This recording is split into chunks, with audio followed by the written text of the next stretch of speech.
नमस्कार दोस्तों आज का वीडियो उन लोगों के लिए जो ये पूछते हैं कि 2014 में मोदी जी के प्रधानमंत्री बनने के बाद देश में क्या बदलाव आया और फिर से मोदी जी को प्रधानमंत्री क्यों बनना चाहिए। तो फ्रेंड्स, इस वीडियो को एंड तक जरूर देखिएगा। पॉइंट नंबर 1, 2014 के पहले देश में सिर्फ 350 स्टार्टअप कंपनीज थी, जो कि 2014 के बाद अभी तक करीबन देश में 90,000 स्टार्टअप कंपनीज रजिस्टर हो चुकी है। स्टार्टअप कंपनी जैसे कि जोमेटो, स्विगी, ओला, उबर, पेटीएम, ये सब स्टार्टअप कंपनीज है।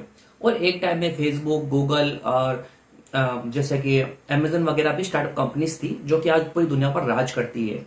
हमारे मोदी जी का भी ऐसा विजन है कि हमारा देश, भारत देश, दुनिया में स्टार्टअप कंपनीज का हब बन जाए और इससे मल्टी मिलियनर्स कंपनी निकले, जिससे कि देश में रोजगार पैदा हो और देश में रेवेन्यू जनरेट हो। फ्रेंड्स, जैसे कि आपको पता होगा कि कंपनी जैसे कि स्विगी, जोमेटो, फ्लिपकार्ट, अमेजन, इनमें कितनी ज्यादा जॉब अपॉर्चुनिटीज होती है। ये लोग कितनी जॉब क्रिएट करते हैं, इनमें लोग डिलीवरी का काम करते हैं, खुद का प्रोडक्ट इनमें सेल करते हैं। तो इससे क्या है कि देश को बहुत फायदा होता है, देश की इकोनॉमी ग्रो करती है। और यही चीज मोदी जी समझते हैं, इसीलिए वो स्टार्टअप को बूस्ट करते हैं, जो कि कांग्रेस गवर्नमेंट नहीं समझती। पॉइंट नंबर 2, फ्रेंड्स, आपने देखा होगा कि रशिया यूक्रेन वार के समय क्या हुआ था। जब पूरी दुनिया के नागरिक यूक्रेन में फंसे हुए थे, तब इंडिया के नागरिक बड़े शान से यूक्रेन से निकल रहे थे। जिन भी गाड़ी और बसों में इंडिया के फ्लैग लगे हुए थे, उनको आराम से निकलने दिया जा रहा था, उनके लिए पैसेज बनाया गया था, उनको कोई हानि नहीं पहुंचाई गई, कहीं रोका नहीं गया। इनफैक्ट रशिया ने तो कुछ घंटों के लिए सीज फायर भी कर दिया था मोदी जी कहने पर, ताकि इंडियंस को आराम से निकलने दिया जा सके। फ्रेंड्स, यही पावर है मोदी जी की। आज जहां पूरी दुनिया ने रशिया पर पाबंदियां लगा रखी है, बैन लगा रखे है, वहीं इंडिया रशिया से सस्ते दाम पे पेट्रोल भी खरीद रहा है, मींस क्रूड ऑयल भी खरीद रहा है और हथियार भी खरीद रहा है। और फिर वही क्रूड ऑयल सस्ते में लेकर हम यूरोपियन कंट्रीज को बेच रहे हैं। मतलब फ्रेंड्स, आप ऐसा सोच सकते हो कि हम पहले सस्ता तेल रशिया से खरीदे और फिर वही तेल महंगे दाम में यूरोपियन कंट्रीज को बेचे। ये मोदी जी का दिमाग है और ये सब सिर्फ मोदी जी के राज में ही पॉसिबल हो सकता है। पॉइंट नंबर 3, 2014 के पहले हमारी जो डिफेंस थी वो बहुत कमजोर थी। हमारी मिलिट्रीज, आर्मी के पास हथियार की भारी कमी थी, उनके पास प्रॉपर हथियार नहीं थे, अत्याधुनिक हथियार नहीं थे, फाइटर जेट्स वगैरह, मिसाइल्स वगैरह की बहुत भारी कमी थी। लेकिन जब से मोदी जी आए 2014 में, तब से भारत दुनिया में हथियारों का नंबर 1 इंपोर्टर बन चुका है। मतलब दुनिया में भारत सबसे ज्यादा हथियार खरीदने वाला देश बन चुका है। और साथ ही साथ हम हथियार खरीद नहीं रहे, बल्कि हथियारों को बेच भी रहे।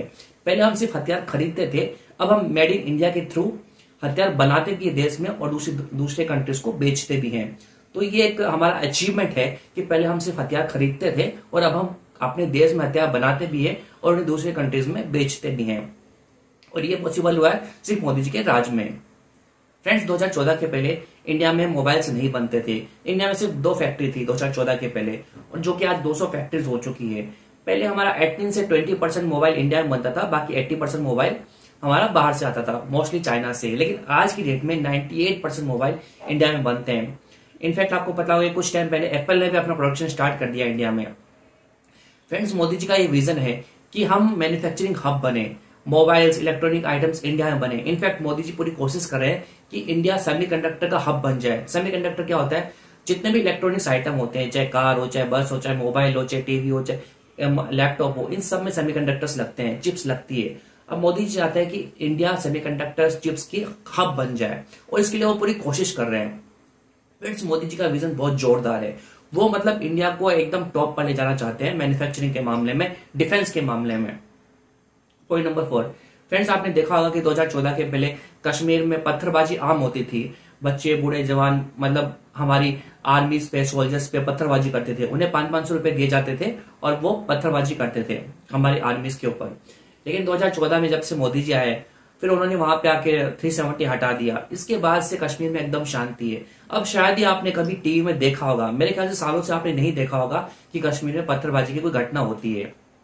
इनफैक्ट पत्थरबाजी की घटना बिल्कुल बंद हो चुकी है, जो कि पहले आम बात थी।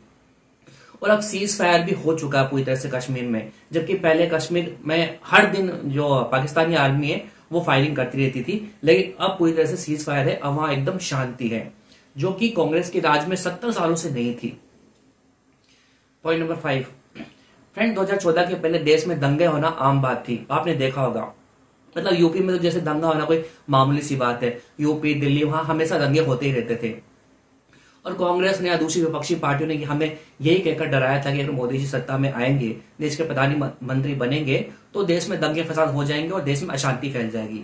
लेकिन रियल फैक्ट तो यह है कि जब से मोदी जी देश के प्रधानमंत्री बने हैं, तब से देश में दंगे बिल्कुल बंद हो चुके हैं, एकदम सफाया हो चुका है।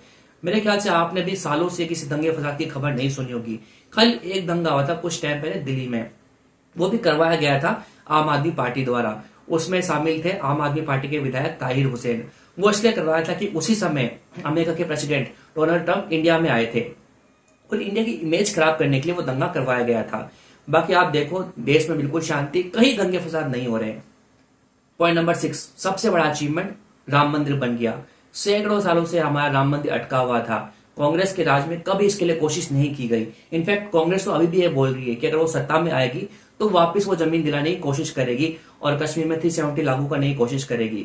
ये मोदी जी ही है जो राम मंदिर को बनवा सकते हैं और देश में शांति ला सकते हैं। फ्रेंड्स, आप चाहे हिंदू हो चाहे मुस्लिम हो, मैं आपको एकदम क्लियर कट बात बोलता हूं, अगर आप चाहते हो कि देश में शांति रहे, आपके बच्चे एक खुशहाल जिंदगी जिए और यहाँ दंगे फसाद ना हो, देश आगे बढ़े, तो आपको बीजेपी को ही लाना पड़ेगा। क्योंकि कांग्रेस की सोच बंटवारे की सोच है। वो देश को बांटना चाहती है हिंदू मुस्लिम के नाम पे, और वो इसका ठीकरा फोड़ती है हमेशा मोदी जी के ऊपर। जबकि असलियत यह है, जब से मोदी जी आए हैं देश में एकदम शांति है, देश का नाम बहुत आगे बढ़ रहा है, देश बहुत आगे बढ़ रहा है। आज हमारी दुनिया भर में पहचान है, हमें दुनिया भर में जानते हैं, लोग इज्जत देते हैं। वो किस लिए? सिर्फ मोदी जी की वजह से।